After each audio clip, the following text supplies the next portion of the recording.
Good morning all of you. 12th physics के अंतर्गत आज हम बात करने जा रहे हैं सी आर परिपथ का। तो C for the capacitor and R for the resistance. तो आइए देखते हैं कि किस प्रकार हम प्रत्यावर्ती धारा परिपथ में अगर सी आर सर्किट को लेते हैं तो उसमें प्रतिबाधा और कलांतर पर क्या प्रभाव पड़ने वाला है। तो चलिए देखते हैं। तो मैं सबसे पहले एक सी आर परिपथ बनाने का प्रयास कर रहा हूं। तो ये जो है एक संधारित्र सी और एक प्रतिरोध ये कैपिटल आर मैंने लिया हुआ है, जो प्रत्यावर्ती धारा स्रोत ए सी के साथ क्या किया गया है, संयोजित किया गया है। तो ये जो है हमारा सी आर सर्किट तैयार हो गया है। जब इसमें हम आई धारा प्रवाहित करते हैं तो इसके सिरों पर विभवांतर जो है वो वीसी प्रोड्यूस हो जाएगा, जबकि प्रतिरोध के सिरों पर जो विभवांतर होगा वो वी आर होगा। तो चलिए बात कर लेते हैं इंडिविजुअल उनके सिरों पर जो विभव उत्पन्न हो जाता है उस पर। तो सबसे पहले संधारित्र के सिरों पर उत्पन्न विभवांतर। तो संधारित्र के सिरों पर उत्पन्न विभवांतर क्या होगा, चलिए बात करते हैं विभवांतर का। V equal to I R Ohm के नियम से विभव बराबर धारा गुणित प्रतिरोध। अब एक एक बात कर रहे हैं। सबसे पहले हम बात कर रहे हैं संधारित्र का। तो संधारित्र के सिरों पर विभव को हमने VC से दर्शाया हुआ है। धारा I ली है तो एज इट इज धारा I लिया गया है, जबकि R जो है संधारित्र के सिरों पर अगर प्रतिरोध होता है प्रत्यावर्ती धारा के लिए तो उसे एक नए नाम से जाना जाता है, जिसके बारे में पूर्व में आपको बताया जा चुका है, और वो है प्रतिघात।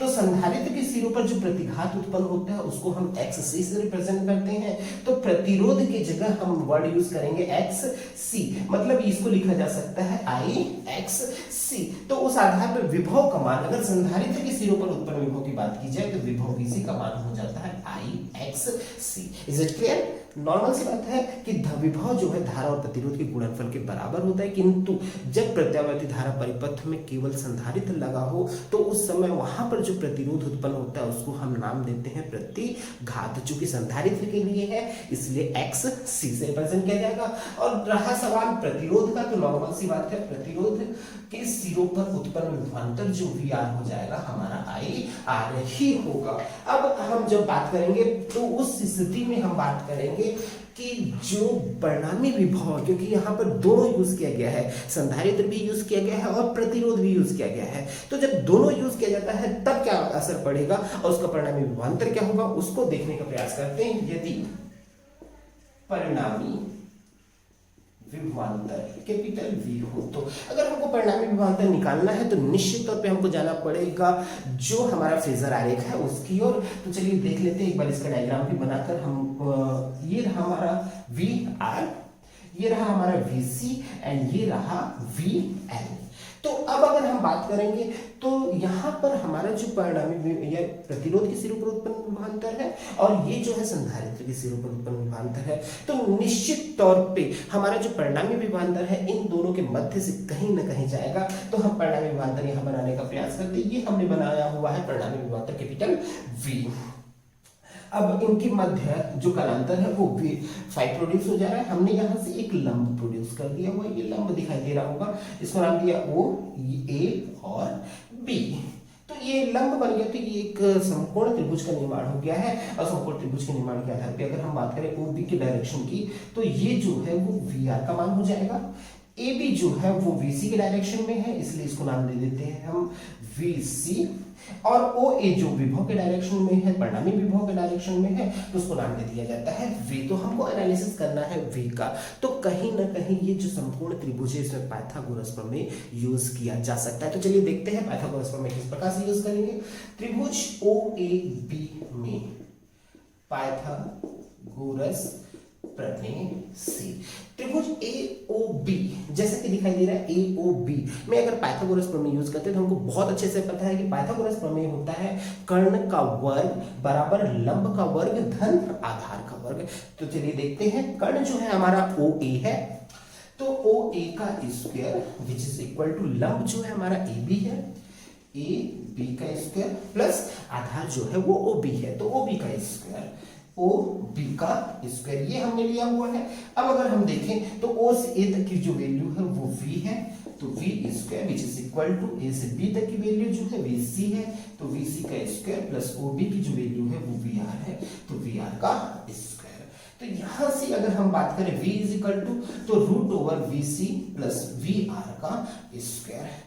अब सबसे बड़ी बात जो VC हमने निकाली हुई है, हमने एनालिसिस किया हुआ है उसका, उसकी वैल्यू को पुट अप करते हैं। तो चलिए देखते हैं VC की जो वैल्यू है वो I XC का होल स्क्वायर प्लस VR जो है वो IR का होल स्क्वायर हो जाएगा। तो इस आधार पे हम इसका एनालिसिस करेंगे। यदि प्रतिबाधा कैपिटल Z हो, ये बताया गया है कि प्रत्यावर्ती धारा परिपथ में यदि संधारित्र, कुंडली और प्रतिरोध तीनों में से कम कोई दो लगे हो तो उस समय परिपथ के प्रतिरोध को एक नए नाम से जाना जाता है और उसे कहा जाता है प्रतिबाधा। तो चूंकि यहाँ पर दोनों यूज किया गया है, प्रतिरोध भी यूज किया गया है और संधारित्र भी यूज किया गया है, इस स्थिति में यहाँ जो उत्पन्न हो जाएगा वो प्रतिबाधा होगा। और अगर प्रतिबाधा उत्पन्न होता है तो निश्चित प्रतिबाधा को हम कैपिटल Z से रिप्रेजेंट करते हैं। तो आइए देखते हैं, यदि प्रतिबाधा कैपिटल Z हो तो निश्चित तौर पे V इज इक्वल टू हो जाएगा हमारा IZ। तो that is the way IZ, V is represent for the IZ and root over which is called I square XC का whole square plus I square capital R का square, ये लिखा जा सकता है। हमने यहाँ पर फिर से IZ को लिया हुआ है, यहाँ से I स्क्वायर कॉमन है, कॉमन रूट से अगर बाहर आता है तो केवल बचेगा I और अंदर जो हमारे पास बच रहा है वो बच रहा है XC का स्क्वायर प्लस कैपिटल R का स्क्वायर। तो यहाँ जगह है, यहाँ हम उसको और आगे रिप्रेजेंट कर देते हैं। I और I जो है वो कैंसिल हो जाएगा, ये I और ये I कैंसिल हो जाएगा। तो Z is equal to root over XC का होल स्क्वायर प्लस R का स्क्वायर। अब बात करते हैं XC क्या होता है। तो मैंने बताया हुआ है XC जो है वो प्रतिघात है और प्रतिघात का मान कितना होता है संधारित्र के लिए, तो हमने इसको निकाला हुआ XC is equal to 1 upon omega C। इसको जानने के लिए आप अपना पूर्व वीडियो जो है आराम से देख सकते हैं, उसमें पूरा एनालिसिस करके हमने बताया है कि XC का मान 1 अपन ओमेगा C कैसे निकाला गया है। तो चलिए हम उस वैल्यू को डायरेक्टली पुट अप करते हैं। यहाँ पर Z is equal to XC की जगह हम रख रहे हैं 1 अपन ओमेगा C का होल स्क्वायर प्लस R का स्क्वायर। तो यहां से Z is equal to root over 1 upon omega square C square plus R square. तो ये जो हो जाएगा वो हमारे परिणामी प्रतिबाधा का अभिष्ट व्यंजक हो जाएगा। तो प्रतिबाधा हमने निकाल लिया हुआ है, Z is equal to root over 1 upon omega square C square plus R का स्क्वायर। अब जो हमको बात करनी है वो विशेष तौर पे बात करनी है कलांतर पर। तो कलांतर किसको कहा जा रहा है, ये जो फाई है कलांतर है, पहले मैं बोर्ड पर मिटा देता हूँ, उसके बाद मैं कलांतर पर बात करूंगा, इसको आवश्यकता नहीं है। अब तो हम बात करने जा रहे हैं कलांतर पर। तो कलांतर जैसा कि मैंने रिप्रेजेंट किया हुआ है कि जो कोण बन रहा है उसको हम कलांतर कहते हैं। तो उसकी डेफिनेशन जो है वो किस प्रकार से तैयार की जा सकती है। तो कलांतर चलिए देखते हैं, डेफिनेशन तैयार करने का प्रयास करते हैं।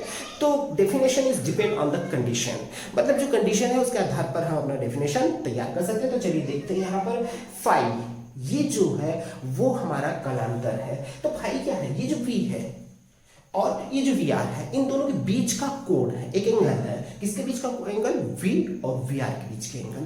तो अगर हम डेफिनेशन बनाना चाहे तो क्या बना सकते हैं, ये बोला जा सकता है कि परिणामी विभवांतर V is called for the resultant potential और इलेक्ट्रोमोटिव फोर्स। तो परिणामी विभवांतर जो है वो VR ओमीय प्रतिरोध के सिरों पर उत्पन्न विभवांतर के बीच जो कोण बनाता है V, परिणामी विभवांतर ओमीय प्रतिरोध के सिरों के मध्य जो कोण बनाता है उस कोण को ही हम CR परिपथ का कलांतर कहेंगे। तो चलिए देखते हैं, इस स्थिति में फिर से एक बार परिभाषा को मैं रिवाइंड कर रहा हूं।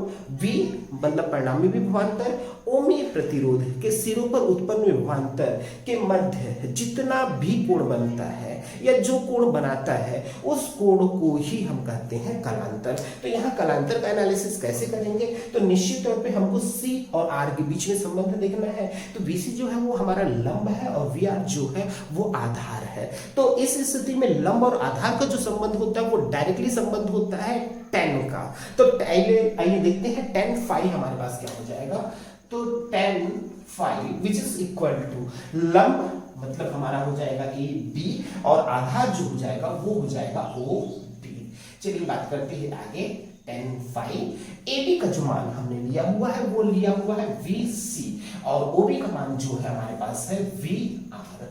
That is the way tan phi which is equal to VC की जगह IXC सबसे पहले हमने लिया हुआ है, और IR। तो I और I जो है वो कैंसिल हो जाएगा। tan phi is equal to XC upon R, चूंकि XC का मान होता है 1 अपन ओमेगा C, तो यहां से tan phi is equal to 1 upon omega C, और पूरे की बटे में क्या हो जाएगा R, या इसको लिखा जा सकता है tan phi is equal to 1 upon omega C। Omega C जो है वो R से मल्टीप्लाई हो जाएगा, तो 1 अपन ओमेगा C।